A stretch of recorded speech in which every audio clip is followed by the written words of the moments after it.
Mark had been acting like a different person for months. She'd tried to talk to him to no avail, so she'd brushed off her instinctual feeling that there was something serious going on he didn't want her to know about. Nothing made sense. She clenched her jaw, fighting back a new wave of pain, but anger and bitterness had finally started to win the battle raging inside of her. One way or another, she would get to the bottom of what had happened. She could be tough, a no-nonsense kind of woman, but she'd had to be in her line of work. No matter how smart she was, or how many degrees or connections she had, she was still a woman fighting to make it to the top in a man's world. Deep down inside of her beat the heart of a sensitive woman with real feelings. Why did women have to start hiding their feelings to be taken seriously? She thought Mark had seen the real woman inside of her, and not just the firecracker reporter who got the job done at any cost. He'd hurt her more than she would ever admit to her well-meaning, stifling family. She came from money, and so did he, but she was beginning to wonder if that was all they'd had in common. How the hell had she let this happen?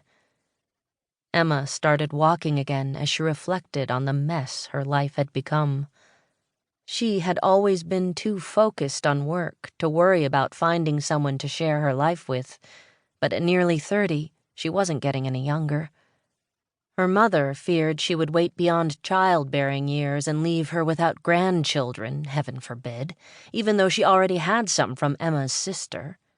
Frankly, Emma wasn't even certain she wanted children of her own. But when her parents had introduced her to Mark, he'd seemed perfect for her. It was a win-win for both of them. He'd even said so himself.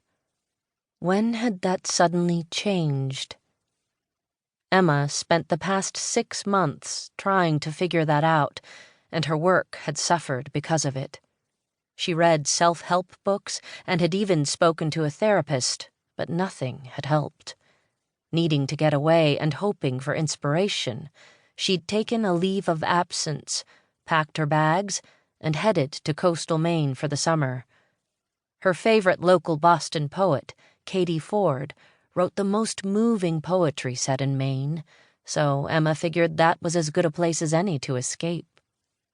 Neither her family nor her fiancé's would be caught dead in such a small town like Beacon Bay because it wasn't one of the it places to summer, as if summer were a verb. Emma couldn't face them right now, couldn't face anyone, because no matter what Mark had done, it was somehow her fault. No one came right out and said so, but she could see it in their eyes. When had he become the victim and not her? She wasn't angry at him. She was angry at them all. Being alone was her only option. Kicking a pebble with the toe of her hiking boot, Emma kept moving forward one step at a time, hoping she would be able to do the same thing to her life. Emma was the go-to girl. People came to her for answers to their unsolved mysteries, but this particular mystery was too much even for her. So she had stopped trying to figure it out and decided to move on with her life, though she knew a part of her never would give up until she had closure. She was searching for anything that might fuel her with inspiration, because if she didn't start to write again, she might not have a job to go back to in the fall.